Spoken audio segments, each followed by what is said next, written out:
Saat kalian belajar mengenai ASEAN, kalian pasti nggak asing kan sama yang namanya AFTA? Kalian mungkin udah ada yang tahu apa itu AFTA, atau mungkin kalian baru dengar? Oke, kalau gitu, yuk kita belajar bareng-bareng.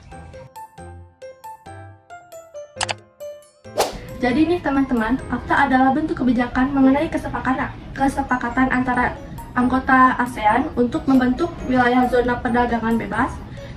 AFTA dibentuk pada 28 Januari tahun 1992 saat diselenggarakannya konferensi tingkat tinggi ASEAN keempat di Singapura. Organisasi perdagangan bebas kawasan ASEAN ini disepakati untuk menurunkan tarif dan menghapus sebuah hambatan non-tarif dalam perdagangan yang dimulai pada tahun 2002. AFTA dibentuk sebagai upaya untuk meningkatkan daya saing ekonomi di kawasan ASEAN dan untuk menarik investasi asing. AFTA juga diharapkan untuk membuat ASEAN sebagai pusat produksi pasar dunia dengan tujuan strategis meningkatkan keunggulan negara ASEAN sebagai suatu kawasan atau unit produksi tunggal dan sebagai pasar tunggal. Teman-teman, AFTA dibentuk pada tanggal 28 Januari 1992 saat konferensi tingkat tinggi atau yang disebut dengan KTT ASEAN keempat di Singapura. Perjanjian AFTA ditandatangani oleh 6 negara, yaitu Indonesia, Malaysia, Singapura, Brunei Darussalam, Filipina, dan Thailand. AFTA mulai diberlakukan sejak penuh pada tanggal 1 Januari 2002 untuk Indonesia, Malaysia, Brunei Darussalam, Singapura, Filipina, dan Thailand. Untuk Laos, Vietnam, dan Myanmar, AFTA diberlakukan pada tahun 2006 dan untuk Kamboja pada tahun 2010. Jadi teman-teman, negara yang menjadi anggota AFTA itu ada 10. Apa saja sih? Yuk simak bareng-bareng.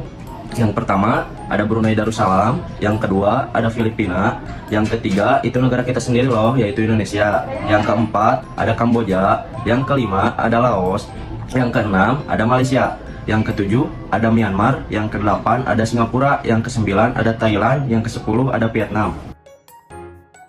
Sekarang kita lanjut ke tujuan pembentukan AFTA. AFTA dibentuk dengan bertujuan yang pertama, meningkatkan daya saing ekonomi negara-negara ASEAN dengan menjadikan ASEAN sebagai basis produksi pasar dunia untuk menarik investasi dan meningkatkan perdagangan antar anggota ASEAN.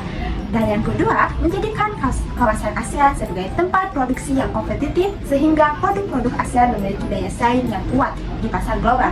Yang ketiga, mengembangkan perdagangan intra-ASEAN serta meningkatkan skala ekonomi dan spesialisasi industri-industri yang ada di negara-negara ASEAN. Dan yang keempat, menciptakan pasar regional bagi 650 juta penduduk ASEAN. Yuk mari kita simak teman-teman. Nah, jadi organisasi AFTA dalam sejarah dunia itu yang pertama ada mengakselerasi integrasi ekonomi regional. AFTA merupakan hasil dari inisiatif negara-negara ASEAN untuk memperkuat kerjasama ekonomi regional. AFTA mendorong pertumbuhan ekonomi regional dengan menciptakan peluang baru bagi bisnis dan investasi. Yang kedua, mendorong peningkatan daya saing ekonomi. Dengan menghapus hambatan perdagangan dan tarif, AFTA memungkinkan produk-produk ASEAN untuk bersaing lebih efektif di pasar internasional. Yang ketiga, mempromosikan stabilitas dan kerjasama regional. AFTA membantu mempromosikan stabilitas dan kerjasama regional di Asia Tenggara. Hal ini membantu mengurangi AFTA juga membantu negara-negara anggota untuk bekerjasama dalam mengatasi tantangan ekonomi global. Yang keempat, mempromosikan perdagangan bebas.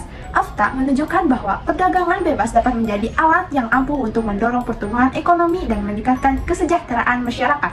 Yang kelima, mendorong peningkatan standar hidup.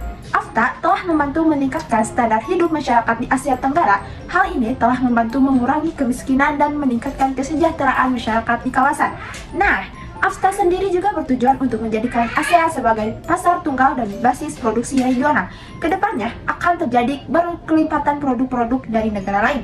Negara-negara yang memiliki produk efisien atau murah akan memiliki potensi untuk menguasai pasar internasional.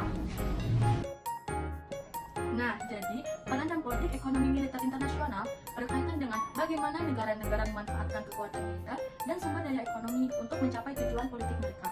Nah, berikut ada beberapa aspek penting yang dapat kita ketahui. Yang pertama ada hubungan militer dan ekonomi. Banyaknya negara menginvestasikan anggaran besar dalam pertahanan untuk meningkatkan posisi mereka di panggung global. Nah, ini seringkali berhubungan dengan industri senjata dan teknologi militer. Yang kedua ada diplomasi. militer sering digunakan sebagai alat untuk memperkuat posisi negosiasi dalam urusan perdagangan dan politik internasional. Negara dengan militer yang kuat dapat memengaruhi kebijakan negara lain. Dan yang terakhir ada konflik dan stabilitas. Nah, ketergantungan militer dapat memengaruhi stabilitas ekonomi regional dan sebaliknya, ekonomi yang stabilitas dapat mendukung keamanan dan perdamaian. Yang pertama, peningkatan kerjasama ekonomi regional. AFTA mendorong negara-negara anggota ASEAN untuk bekerja sama dalam mengurangi hambatan perdagangan seperti tarif dan kuota. Ini menciptakan pasar yang lebih terintegrasi dan meningkatkan arus perdagangan di dalam kawasan. Yang kedua, peningkatan daya saing global. Dengan tarif yang lebih rendah, perusahaan di negara-negara ASEAN dapat lebih mudah bersaing di pasar internasional. Ini juga mempromosikan ASEAN sebagai blok perdagangan yang kuat, memperkuat hubungan ekonomi dengan negara-negara di luar kawasan. Yang ketiga, hubungan lebih dekat dengan mitra non-ASEAN. AFTA memfasilitasi perjanjian perdagangan bebas dengan negara atau blok lain di luar ASEAN seperti China, India, Jepang, dan Uni Eropa. Ini memperluas jaringan perdagangan ASEAN dan memperkuat posisi mereka dalam negosiasi global. Yang keempat, penguatan diplomasi ekonomi. Negara-negara ASEAN melalui AFTA sering bekerja sama dalam forum internasional seperti contohnya WTO atau World Trade Organization, memperkuat posisi mereka secara kolektif dan mempengaruhi kebijakan perdagangan global. Yang kelima, ketergantungan ekonomi regional. Dengan meningkatnya perdagangan intra-ASEAN, negara-negara anggota menjadi lebih saling bergantung yang dapat memperkuat hubungan diplomatik dan politik di antara mereka. Ini juga mendorong penyelesaian konflik melalui dialog dan negosiasi, mengurangi potensi ketegangan. Nah, jadi secara keseluruhan, AFTA memperkuat hubungan internasional ASEAN baik di dalam maupun di luar kawasan, sehingga meningkatkan integrasi ekonomi dan diplomasi multilateral.